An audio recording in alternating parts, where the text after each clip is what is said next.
We're going to be in 1 Samuel 7 today. And I've got a map up here we're going to look at here in just a minute to give us kind of an idea of where we are with all of these different things that are happening. And I don't know if you've asked the question, but when they get to Mizpah, when Samuel gathers them at Mizpah, and the Philistines' reaction is then they're going to come at us, and we're going to go to war and all those kind of things, and why is that? But also kind of where all this stuff is laid out. I said this many times, that oftentimes as we go from one chapter to the next, and sometimes either one paragraph to the next, it could be a decade, it could be 2 decades, it could be even longer than that. So what takes us just a few minutes to read could be a 6-month year or an entire decade that transpires between them. So sometimes that's very helpful for us to at least recognize and be aware of that. Okay, so looking at this map, and I don't know, I'm going to turn off the lights because I can.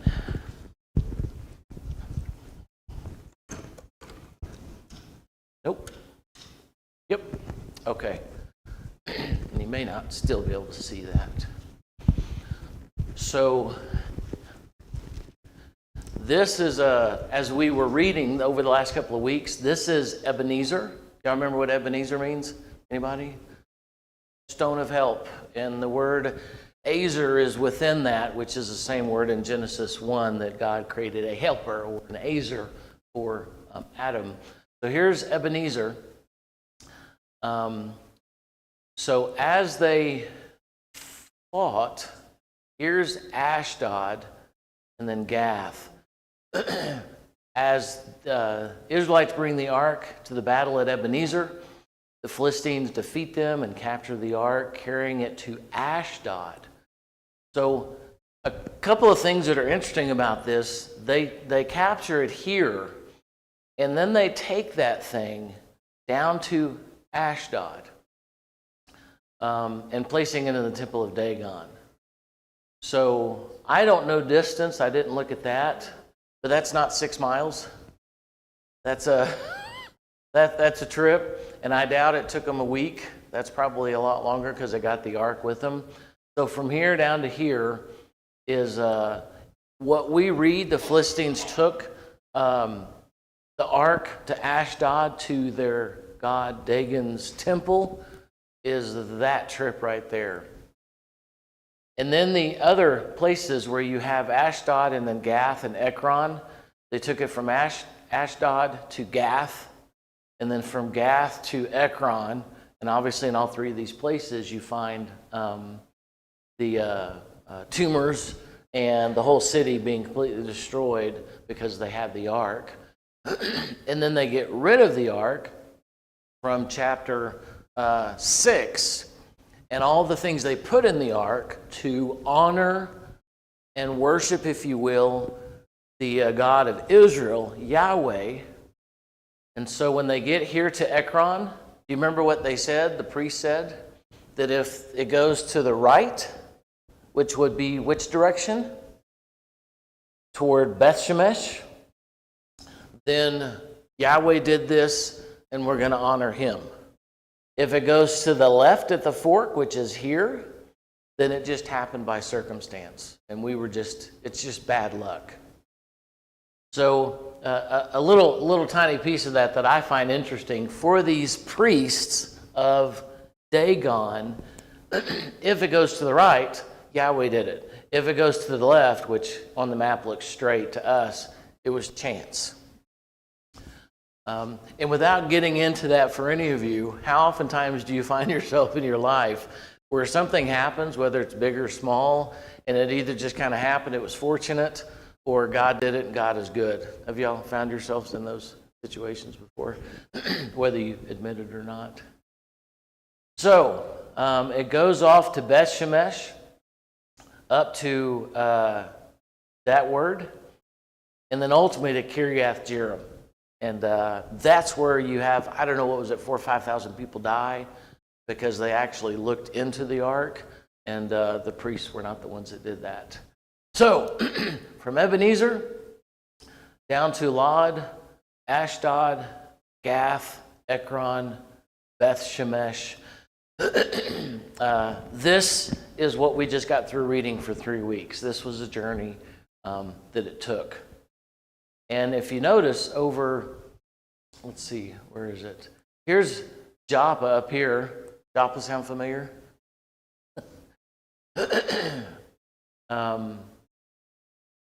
Okay, so we get to Beth Shemesh, and then ultimately in Kiriath Jearim. While the ark is in Kiriath Jearim, and it's there, do you remember for how long? Because I know that you guys, think about this stuff during the week. Chapter 7 and verse 2, it's there for about 20 years in Kiriath Jearim. So what were you doing 20 years ago? Working. Yeah. We were not here.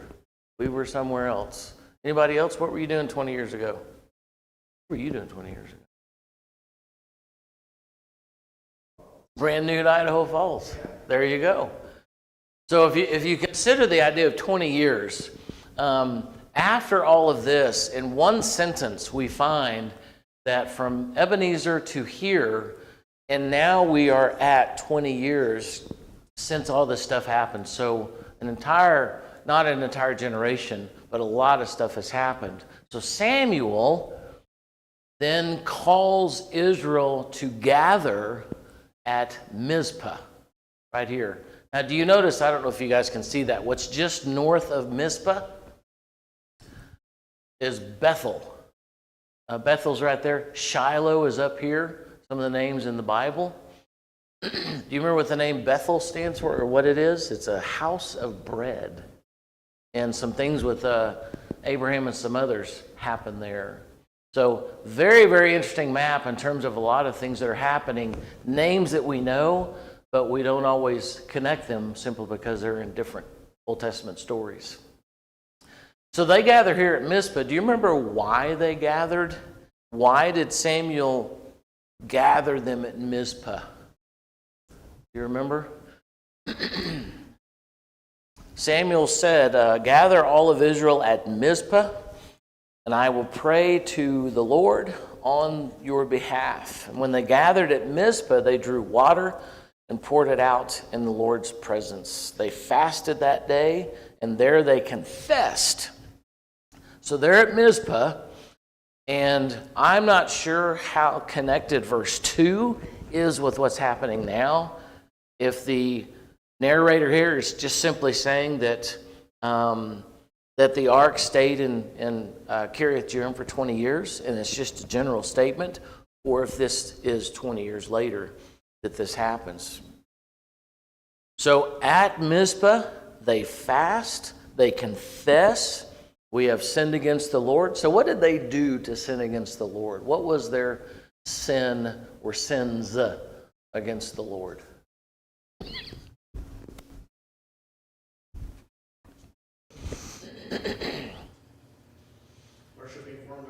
Worshipping foreign gods. That's it. Is worshiping the Baals and the Asherah.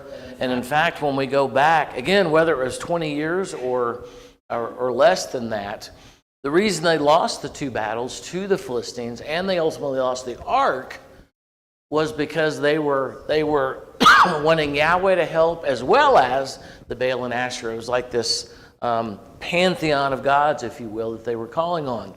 If Yahweh can't do it, maybe Baal can do it. If Baal can't do it, maybe we can get by with Asherah, and as well as the other gods that are available.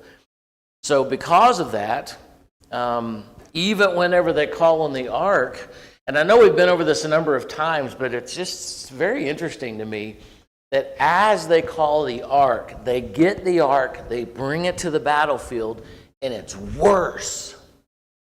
And not like a couple thousand worse, but they go from 4 to 28, 7 times worse, with the ark being in their presence.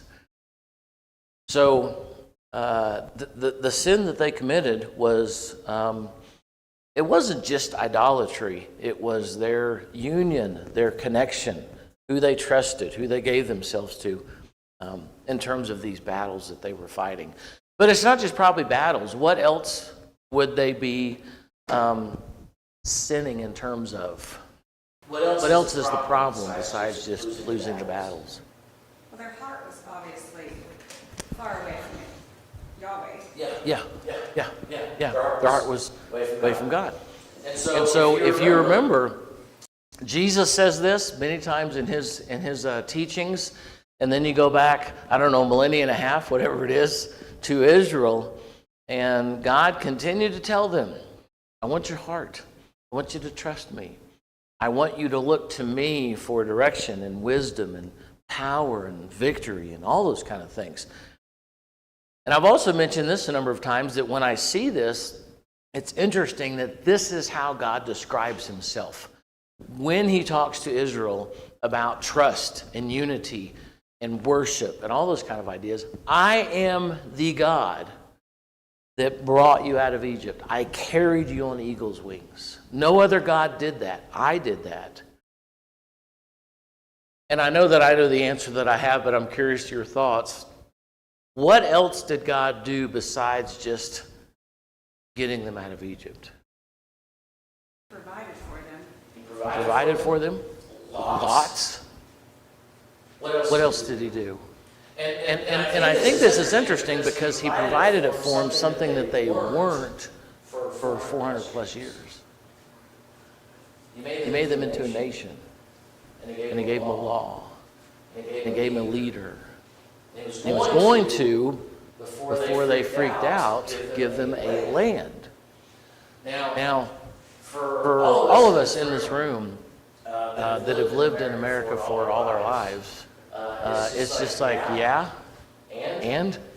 But you have a group of people that do not have a land. They don't have a leader. They don't have a law. They don't have any structure whatsoever. God not only pulled them out of Egypt, but he also provided them to be a nation and gave them a promise. I'm going to give you this incredibly fertile land where you have a lot of other nations that are there. And so even as we get into Saul, which we're getting to, which is their first king, all the things that God had done for them, and yet we still want to carry Baal and Asherah and others with us. So, verse 4, or rather, we have sinned. They confess that sin to God.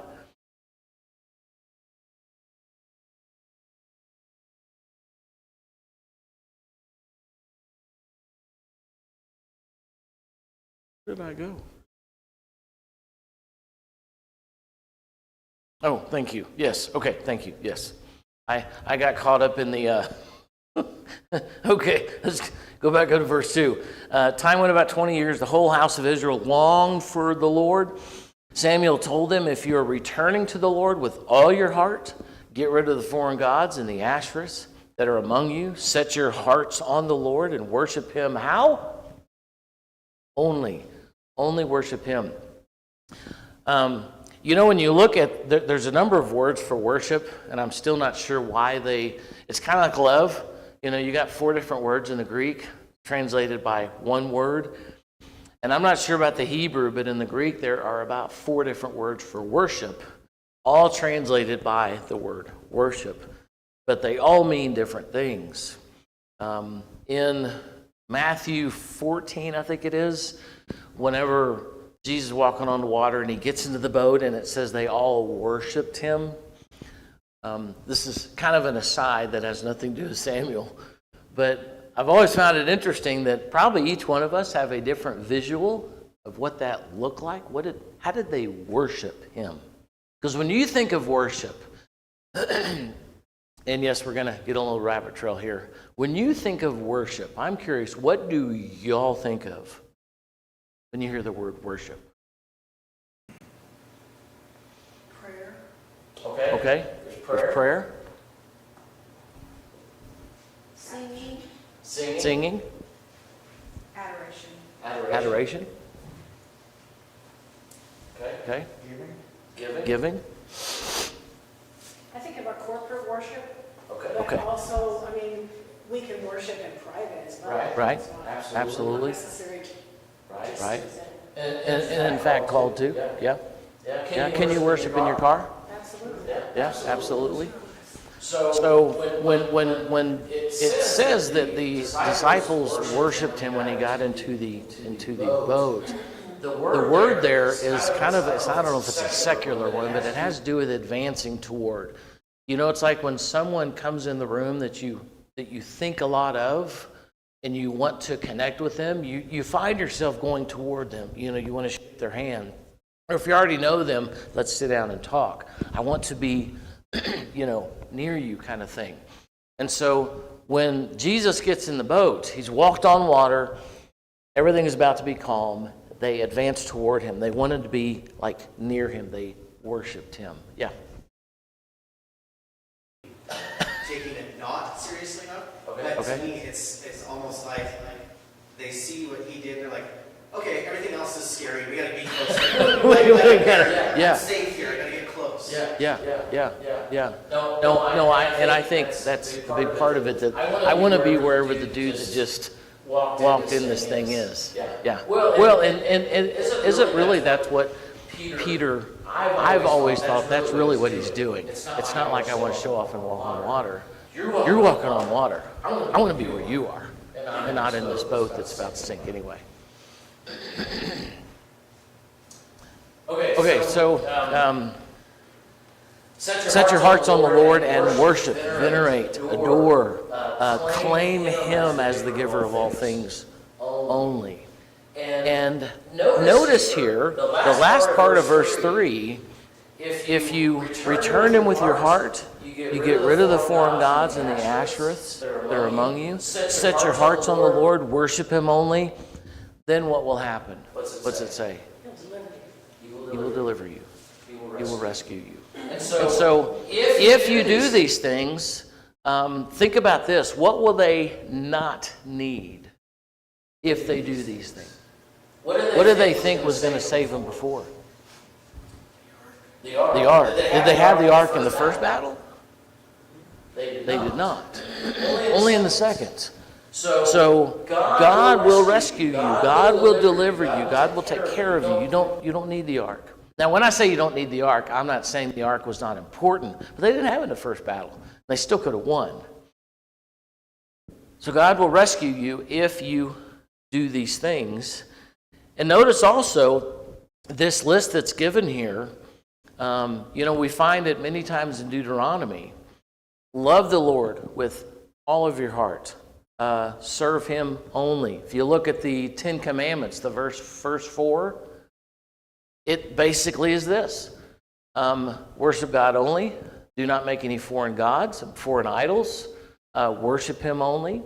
Do not say His name or carry His name in vain, etc., etc.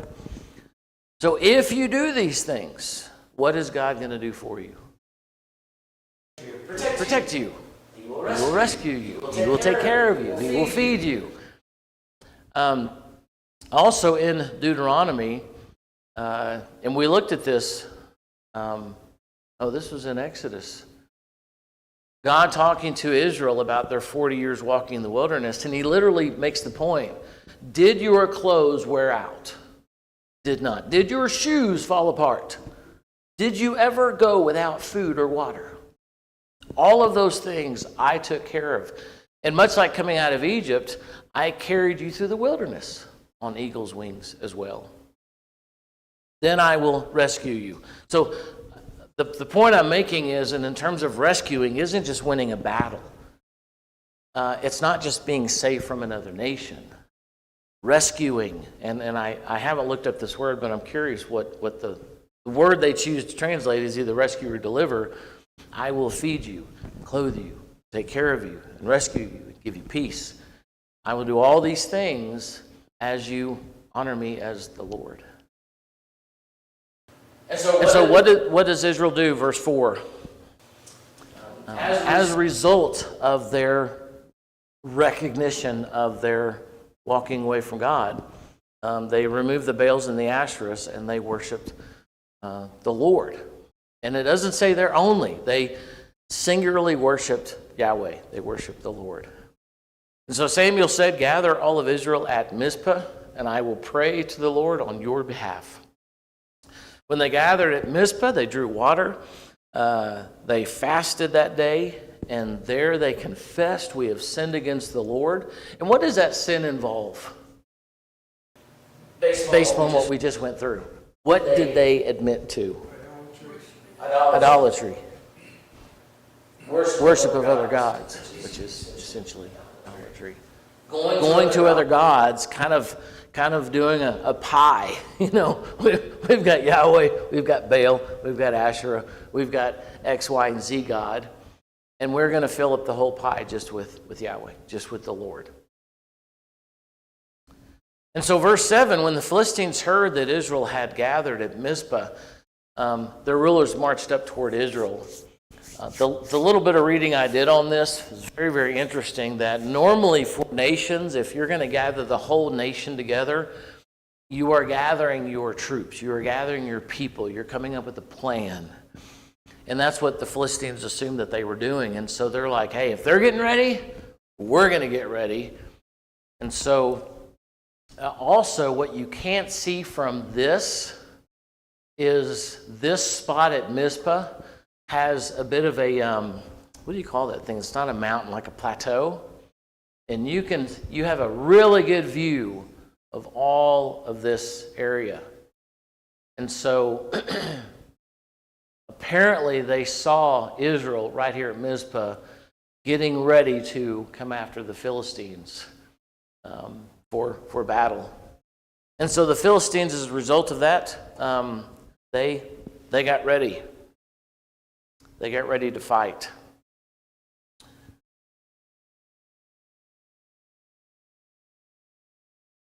So the last part of verse 7, when the Israelites heard this, they were afraid because the Philistines.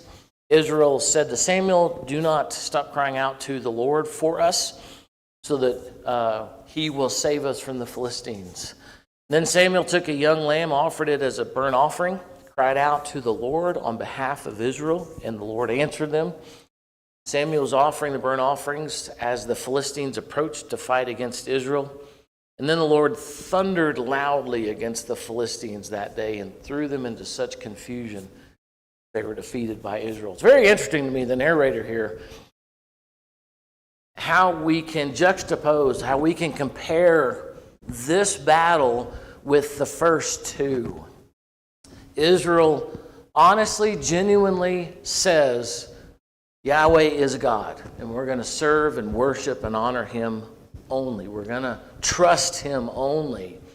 Whereas before, even with the ark, they did not, obviously. And notice here how this is described. There isn't really a battle described.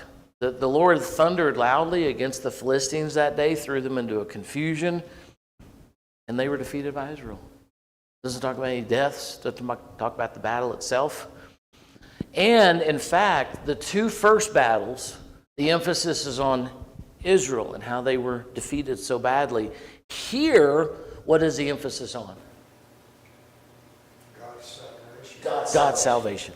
It's on Yahweh. It's on the Lord. What the Lord did, because Israel gave their belief and their trust and their loyalty to the Lord.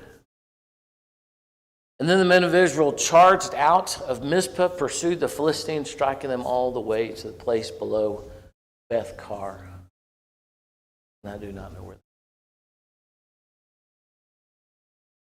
So afterwards, Samuel took a stone and set it upright between Mizpah and Shin, and he named it what?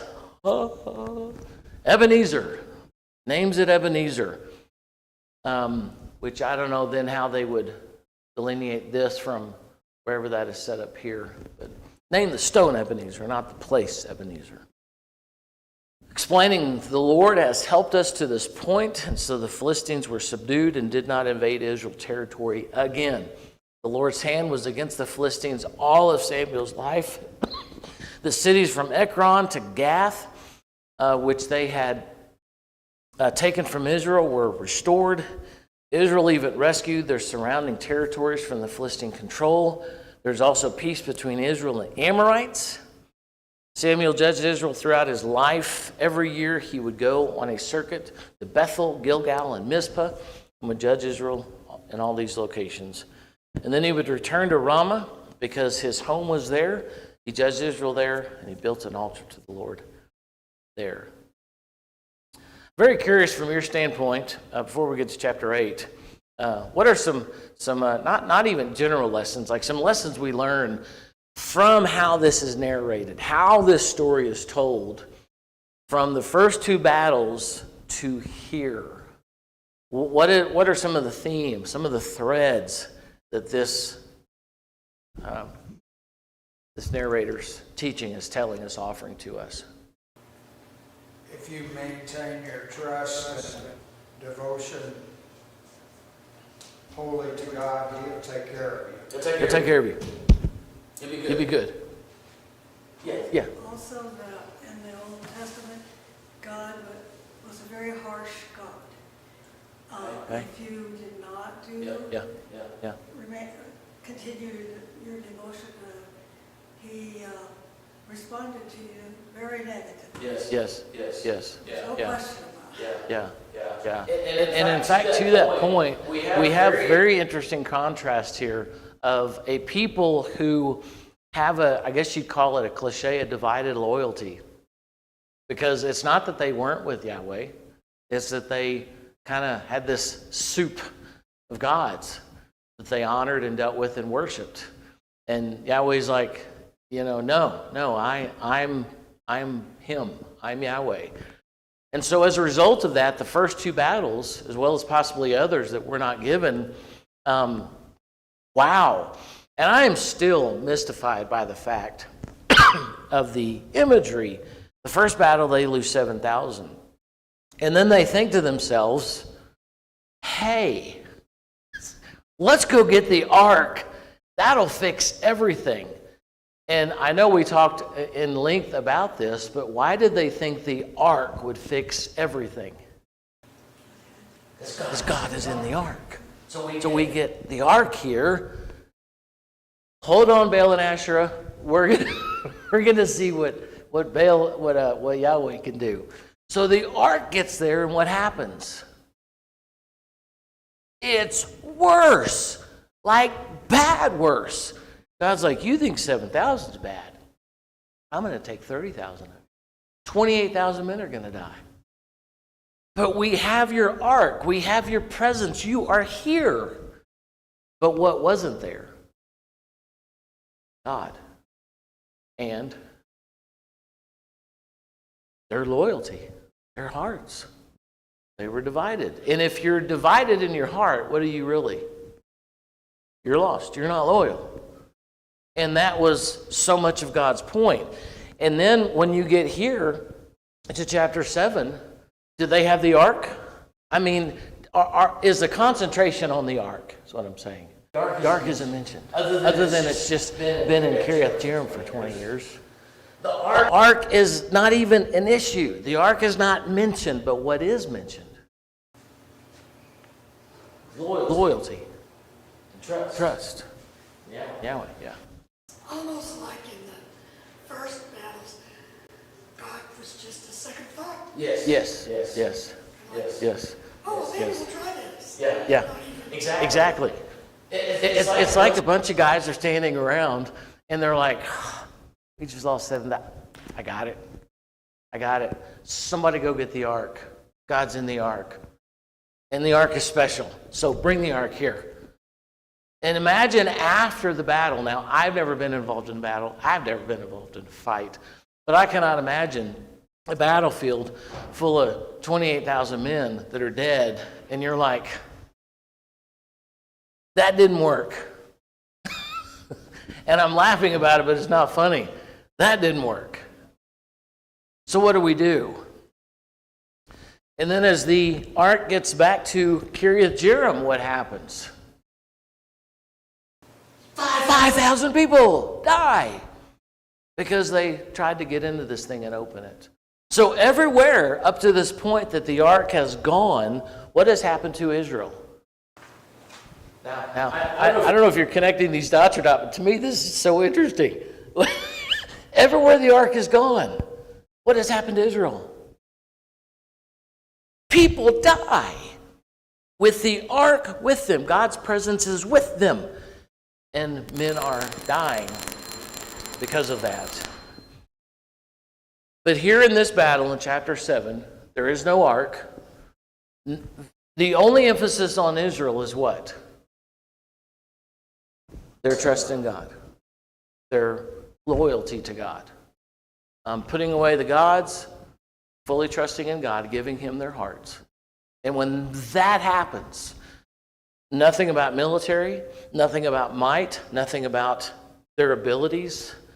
The Lord put them in a confusion, and the Philistines were defeated. 2 sentences is given, and it's over. No ark, no Israel, just Yahweh and what He did. Okay. Well, I guess that's the bell. So next Sunday, this kind of works out well. Next Sunday, we will get into chapter 8 and what we've spent a couple of weeks now getting to.